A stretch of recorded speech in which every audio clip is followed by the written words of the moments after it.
ये कहानी है भगवान श्री कृष्ण के जन्म की। ये कहानी शुरू होती है मथुरा राज्य से। उस दिन संपूर्ण मथुरा राज्य सुंदर ढंग से सजा हुआ था। क्यों न हो, आखिर आज राजा उग्रसेन की पुत्री देवकी का वसुदेव के साथ विवाह जो होना है। विवाह के दूसरे ही दिन जब वर वधू को विदा किया जा रहा था तो देवकी के भाई कंस ने घोषणा की कि वो खुद रथ को वसुदेव के घर तक चला कर ले जाएगा। उसने रथ की लगाम अपने हाथ में ले ली और शंख ध्वनि ढोल बाजे के साथ वर वधू विदा हुए।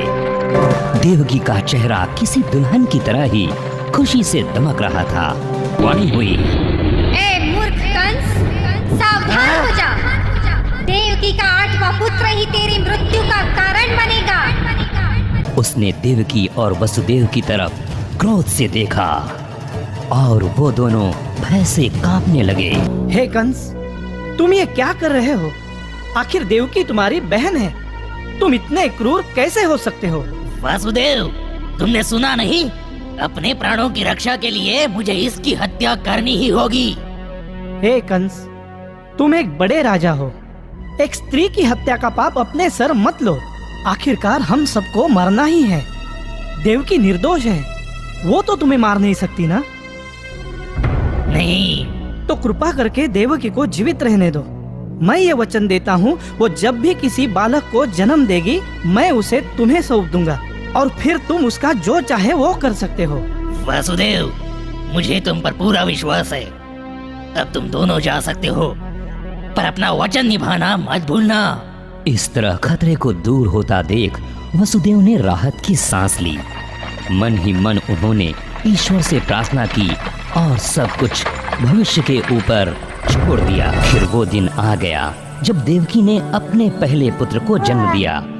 अपने वचन का पालन करते हुए वसुदेव उसे ले गए कंस के पास। हे कंस, ये मेरा प्रथम पुत्र है और मेरे वचन के अनुसार इसे मैं लेकर आया हूँ। वासुदेव, इस शिशु को लेकर मेरे पास आने की कोई आवश्यकता नहीं थी। आखिर तुम्हारे 8वें शिशु द्वारा मेरी हत्या होनी है, मैं इसे अनावश्यक रूप से क्यों स्वीकार करूं? कृपा कर इस शिशु को वापस ले जाओ। जैसी तुम्हारी इच्छा है कंस।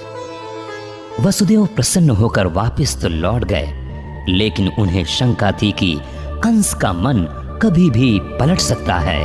नारायण नारायण नारायण नारायण। हे कंस, ये आपने क्या किया? क्या आपको यह ज्ञात नहीं कि देवकी के सारी संतान स्वयं भगवान विष्णु के अंश है? भगवान विष्णु के सहयोगी तो यादव वंश में जन्म ले चुके हैं। वे सभी आपके और आपके राक्षस मित्रों के खिलाफ युद्ध में उन्हें सहयोग देंगे। हे कंस, सावधान हो जाओ, कोई खतरा मत मोल लेना।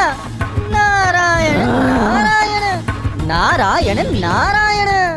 इतना कहकर नारद वहां से रवाना हो गए और कंस को क्रोध की ज्वाला में जलता छोड़ गए। देवकी और वसुदेव की आंखों के सामने ही उन्होंने उनके शिशु को मार डाला।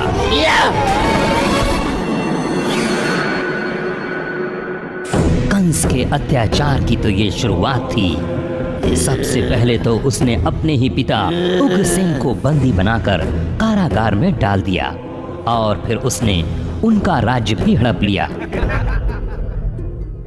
इसी बीच वो देवकी के सभी पुत्रों की उनके जन्म के तत्काल बाद ही हत्या करता चला गया। देवकी एवं वसुदेव की पीड़ाओं का मानो कोई अंत ही नहीं था। पर अंततः इस अंधकार के छटने का समय हो चला। क्षण आ ही गया जब भगवान ने मानव रूप धारण करते हुए जन्म लिया। बाहर घना अंधेरा था और घनघोर वर्षा हो रही थी। ऐसे लग्न में भगवान ने धरती पर अवतार लिया। देवकी को 8वें पुत्र रत्न की प्राप्ति हुई। देवकी और वसुदेव दोनों ही अपने 8वें पुत्र को देखकर चकित रह गए। दोनों के चेहरे पर आश्चर्य था और दोनों ने श्रद्धा पूर्वक अपने हाथ जोड़ लिए। हे मेरे माता पिता, आपके कष्ट के दिन अब समाप्त हो गए। धरती माता ने लंबे समय तक राक्षसों के कुकृत्यों को सहन किया है। पृथ्वी को इन दुष्टों से, दुराचार से मुक्ति दिलाने के लिए ही मैंने ये रूप धारण किया है। पिताश्री, आपसे विनती करता हूँ कि आप मुझे अपने मित्र नंद के घर ले चले, जहाँ उनकी पत्नी यशोदा ने एक बालिका को जन्म दिया है। उस बालिका को यहाँ ले आकर मुझे यशोदा के बगल में सुला दे। कारागार के द्वार अपने आप खुल गए। वहाँ के सैनिक गहरी निद्रा में सो गए और ऐसे समय वसुदेव उस बालक को लेकर नंद के घर चल पड़े और नदी ने वासुदेव और उनके पुत्र के लिए रास्ता बना दिया। वसुदेव सुरक्षित नदी के उस पार पहुंच गए।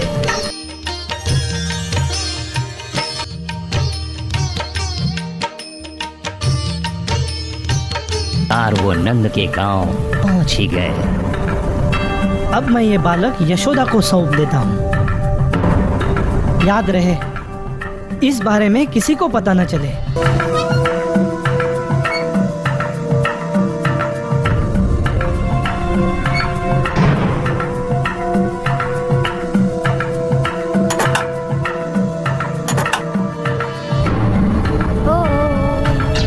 उस शिशु का जन्म हो चुका है। कृपा कर, छोड़ दो इसे। इसे छोड़ दूं? नहीं, किसी कीमत पर नहीं। तुम्हारे इस 8वीं संतान को मरना ही होगा। अरे मूर्ख, निर्दोष शिशुओं की हत्या करने से तुम्हें कोई लाभ नहीं होगा। तुम्हारे संहारक का जन्म कहीं और हो चुका है। सही समय पर वह तुम्हारा संहार करेगा। इसलिए भगवान की इच्छा को टालने का दुस्साहस मत कर।